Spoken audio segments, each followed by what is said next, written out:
Oi, gente, tudo bem com vocês? Espero que todos estejam bem. Sejam bem-vindos a mais um vídeo aqui desse canal. Seguindo a nossa programação, hoje é um vídeo de caso criminal. Espero muito que vocês gostem do conteúdo escolhido para trazer aqui hoje.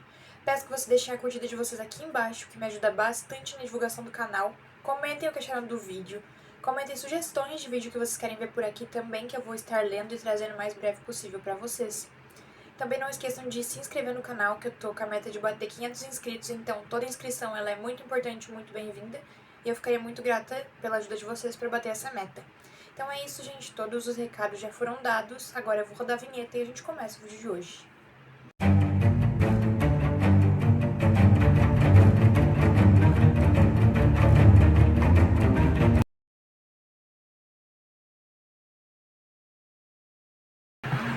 Em dezembro de 1961, em Niterói, que na época era a capital do Rio de Janeiro, a população estava ansiosa e estava esperando muito o que era para ser, como anunciado, o maior espetáculo da América Latina. O Gran Circus norte-americano estava indo para a cidade. O clima era de festa, a população estava esperando muito por aquele momento. Os pais levavam os filhos para ver trapezistas, ver animais exóticos. Então era um clima muito agradável, muito bonito o que estava acontecendo ali, o que a cidade estava podendo proporcionar para as pessoas. E infelizmente o que era para ser uma tarde mágica acabou se transformando na maior tragédia, num dos maiores incêndios em recinto fechado do Brasil. A gente vai ver alguns detalhes e algumas coisas que aconteceram, o que levou isso a acontecer, como se desenrolaram os fatos. Eu espero que vocês gostem da forma que eu vou contar aqui pra vocês. Então, infelizmente, isso tudo foi resultado de uma vingança mesquinha. Essa vingança custou a vida de mais de 500 pessoas. E é muito triste, mas então por isso eu achei importante a gente trazer esse caso aqui para que a memória dessas pessoas, dessas vítimas, não sejam esquecidas, né? Não seja apagada, e que a gente consiga entender como tudo aconteceu e o que levou essa pessoa a fazer isso. Infelizmente é um caso muito triste, mas eu achei interessante trazer aqui pra vocês, pra contar um pouquinho. O Gran Circus, ele pertencia ao Danilo Stevanovic. Ele tinha uma estrutura imensa, uma estrutura gigantesca.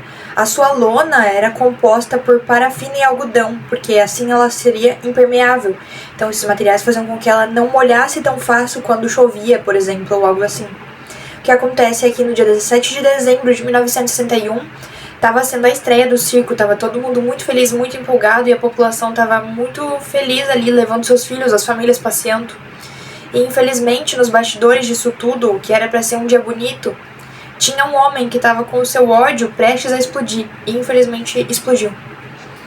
Tinha cerca de 3.000 espectadores na noite desse espetáculo em que tudo aconteceu, e nessa hora vai entrar em cena um personagem importante, que é o Adriano Marcelino Alves, conhecido como Dequinha. Ele era um cara que ele tinha passagens policiais já e ele tinha problemas mentais. Ele foi demitido após ser contratado como mão de obra temporária ali, né, para ajudar na montagem do circo. Mas ele causou tantos problemas ali e não trabalhou direito que ele durou apenas 2 dias. 2 dias após ele ser contratado, ele foi demitido. Mas o seu ódio não parou na demissão. Na noite do dia 15 de dezembro, então, ele tenta entrar no circo sem pagar. E ele é barrado pelo domador de elefantes, Edmilson Juvencio. Ele não desiste porque ele queria se vingar a todo custo. Então ele acaba tentando entrar de novo no circo e dessa vez ele é barrado e impedido por outro funcionário. O funcionário em questão dessa vez era o Maciel Felizardo, que era um dos arrumadores. E aí então ele chega até a agredir o Dequinha para que ele não consiga entrar ali no circo, porque ele não aceitava ouvir um não, né? Não aceitava ouvir que ele não poderia estar ali e nem participando das coisas. Para isso tudo, porque o único objetivo dele era se vingar, porque ele estava com muita raiva e muito ódio, ele queria ver o império do Stevanovic cair, queria ver tudo se arruinar. Então ele recruta o Pardal, que era o José dos Santos, e o Bigode, que era o Walter Rosa dos Santos, para poder ajudar ele em todo esse plano. Eram por volta das 13h45 da tarde quando tudo aconteceu, quando o pânico se instaurou. A trapezista Antonieta Stevanovic estava no ar, no meio do seu número, quando tudo aconteceu. É muito possível que, pela velocidade com que o fogo se espalhou ali, o Dequinha e os seus cúmplices, além de terem utilizado fósforo para poder gerar aquela queima ali, aquela combustão, eles utilizaram algum acelerante, porque o fogo se espalhou muito rápido. Aquela lona, que ela já era feita de algodão e parafina, né, que são materiais que queimam. A parafina é o que tem na vela, então são materiais que queimam rápido, de uma certa forma, são feitos para se usar com fogo, para se acender chama. Então é muito possível que eles tenham utilizado algum acelerante, porque o fogo se espalhou muito rápido. Em menos de 10 minutos, aquela lona de 6 toneladas se transformou numa chuva de fogo por cima da plateia. E, infelizmente, um detalhe muito trágico, bizarro, é que os elefantes eles ficaram muito assustados durante o espetáculo e tudo que estava acontecendo. Então eles saíram correndo, eles se soltaram das amarras e saíram correndo e derrubando tudo que tinha pela frente, inclusive atropelando pessoas. As saídas de emergência não eram suficientes, as pessoas começaram a se atropelar e a pisar em cima das outras. Os elefantes, infelizmente, né, além de abrir caminho, porque eles, ao mesmo tempo que pisaram nas pessoas, eles conseguiram abrir caminho, né? Porque eles são grandes, então eles iam levando tudo que tinha na frente e aquilo ali abria espaço para que as pessoas pudessem passar. Então, de uma certa forma, também ajudou para que algumas pessoas pudessem escapar com vida, né? O balanço final foi muito trágico. Foram 503 pessoas mortas e 800 feridas, principalmente com queimaduras graves. 70% dessas vítimas todas eram crianças.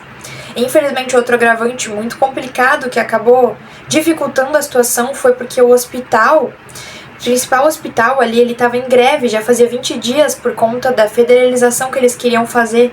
Então, vários estudantes e médicos estavam em greve, então o hospital não estava funcionando. Pensem o tanto de gente ferida e quase morrendo e ainda não tendo suporte suficiente para esse tipo de coisa e para esse tanto de gente. O quão caótico deve ter sido. Quando as primeiras vítimas chegaram no hospital, eles notaram que lá estava fechado, que os portões estavam trancados. Imediatamente, a população, num ato desesperador, acaba arrombando a porta. E através dos rádios locais, os médicos que estavam em greve, eles são convocados para atender essas pessoas, né, de modo emergencial, para dar um suporte. Então todos eles largam a greve, eles deixam de lado tudo que eles estavam fazendo e vão lá atender, tentar salvar vidas. E o que ocorre é que, infelizmente, né, muita gente veio a falecer. E nesse meio todo, nesse caos, era um cenário de guerra, não havia leito o suficiente. A gente vai ter uma figura importante que vai surgir, que é o Ivo Pitanguy. Ele era um cirurgião plástico e ele liderou uma equipe de cirurgia. Ele passou vários e vários dias fazendo cirurgias e enxertos nas pessoas para poder devolver um pouco da qualidade de vida para elas. Então ele foi uma figura muito importante. Outra figura importante foi o José da Trino. Ele é criador da frase conhecida como gentileza gera gentileza. E ele é um pregador, ele virou pregador após esse acontecido, ele teve uma visão espiritual e ele foi lá no local onde tinha cinzas do circo e acabou começando a pregar a paz, o bem.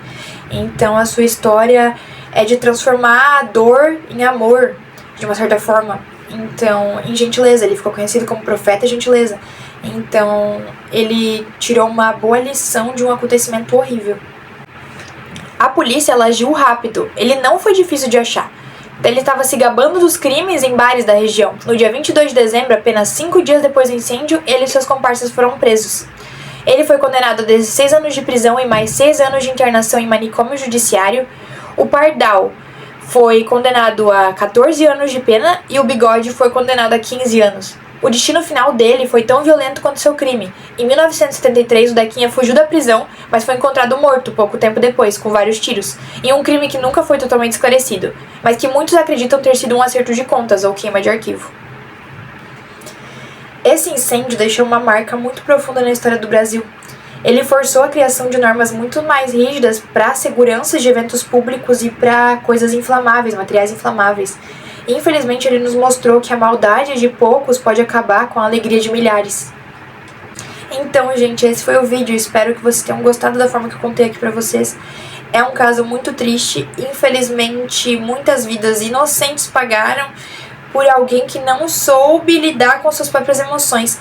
Então, é muito complicado esse tipo de coisa. Mas eu espero que sirva de lição e que sirva de alerta. Então é isso, gente. Até o próximo. Tchau.